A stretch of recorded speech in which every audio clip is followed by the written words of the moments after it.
Are you tired of the rat race? Are you dreaming of living a simpler life? The advantages and the disadvantages, the positives and the negatives, the pros and the cons, whatever you want to call it, about living a simpler life. So let me help you on your journey to a simple lifestyle. Welcome to Goose Pond Hideout with Rob. Hey, so let's chat today about you living a simpler life. Why would you want to do it? Why wouldn't you want to do it?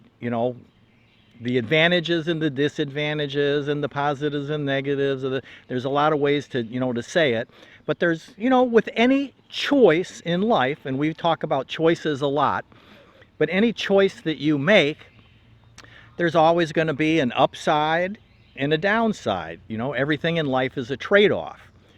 So when we talk about living a simpler life and you're thinking about it, it's like, well, why wouldn't I want to live a simpler life? And the number one reason is social pressure. Family, friends, society as a whole, it just tries to suck us into that consumer lifestyle. And when I was young, one of my, I guess you could call it a mentor, somebody that I looked up to when I was a teenager in that, he said to me, and it's always stuck in my head, is that if you're not making money, you're spending money. And to me, that perfectly describes the consumer society lifestyle that we live in today, right? That's, more. Small house, small car, bigger car, two cars, some credit cards. We get sucked into that lifestyle, and then it's hard to get out of it. And the second reason that happens to a lot of people is they're worried about the isolation factor. I mean, I'm out here, got the dogs, got the geese, got the chickens, my wife's doing her thing inside the house. But a lot of people, they worry about that. And if you've been living in the city with, everything that's going on, and that kind of brings in the third reason that I want to talk about is, things to do.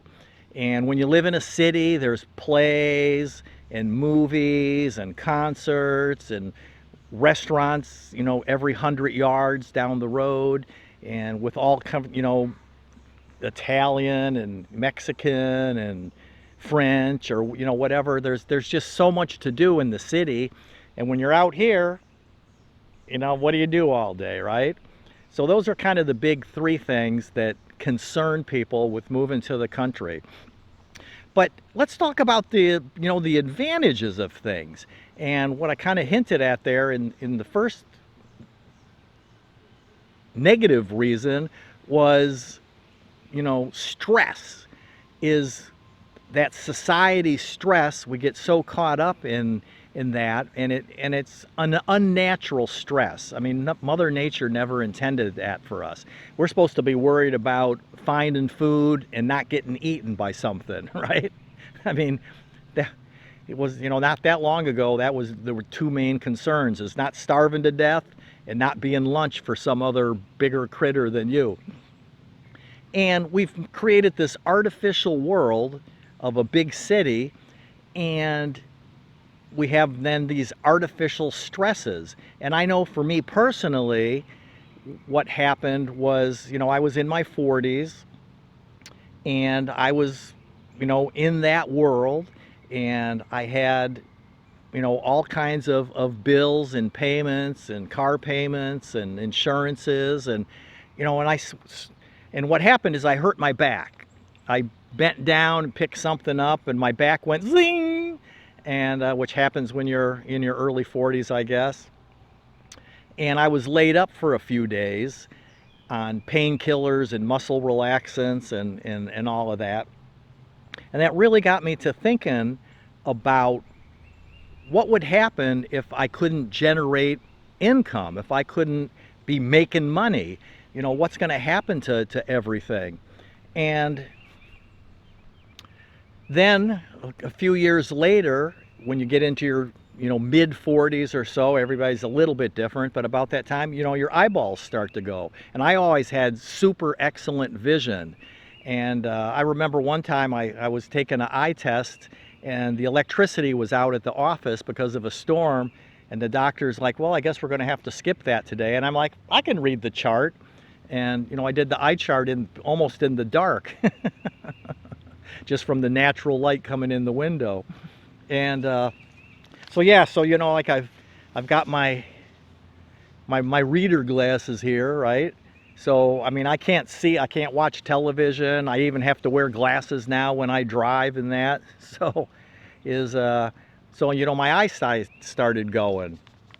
And so those things and a couple other things then really got me thinking, I've got to get out of this stressful world, because I was losing sleep worrying about not being able to pay the bills, and I didn't want to lose the house and lose the car and all those things, and have all kinds of that kind of problem of the stress world, the anxiety and all that.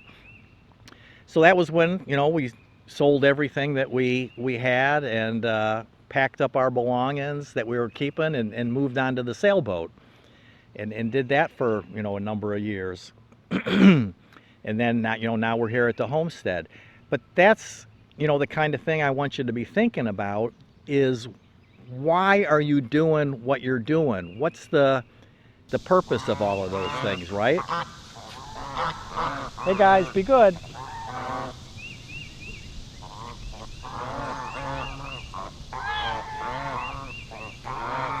So, it's just the freedom that then you have to be able to do what you want to do when you want to do it. And, I've got responsibilities. I've got to get up and let the chickens out of their coops and let the geese out, let the dogs outside to go to the bathroom. I can't just, if I just say for what bizarre reason I want to, sleep in the morning, that's not my thing. I like to get up early and make my pot of coffee and enjoy the sunrise and the quiet morning. So that's why the isolation and that's, perfect for me. And, so we have chores, and we go shopping together, but we try to only be gone, 2, 3, 4 hours at the most. We don't go on vacations, because who would take care of the homestead when we were gone? So we do trips, when we do those, which are, rare and far in between. But if for some reason one of us has to go somewhere, we go on our own alone, and the other one stays, home to take care of the homestead. But you could, design your simple freedom lifestyle for what fits you. And, one of my go-to examples is you could be in an RV. You don't have to be on a homestead and have livestock, cattle or goats or chickens or whatever it might be, and a garden to tend and all that. That, it's being self-sufficient for us, being able to provide, many of the things that we need, and not dependent on having to go to the store and buy them. But that doesn't necessarily have to be your simpler lifestyle. If you really, really like we lived on the sailboat for 9 years and, moved along the coast in that. Is if you wanted to buy an RV and travel and see the country and go to the Grand Canyon and go visit Las Vegas and go down in New Orleans and up in the Minnesota and go up and see Maine and the foliage in early October. If you like doing those kinds of things, that's great. And if you don't have a pile of bills that you got to pay, you don't need a lot of money, and therefore you'll be able to, travel and, make a little bit along the way or whatever, depending on what it is that you do, how you decide to make money for a living.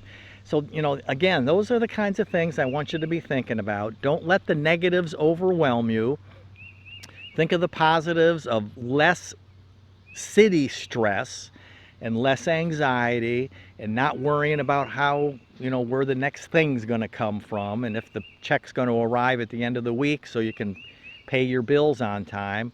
And enjoy life, and get up in the morning and drink your coffee and watch the sun come up. And listen, I just was, on the porch of the house there a few minutes ago when I was getting ready to come out here and chat with you. And I opened the door and, let my wife know that I heard a cardinal singing, because we got quite a few cardinals around here. And that's always real special.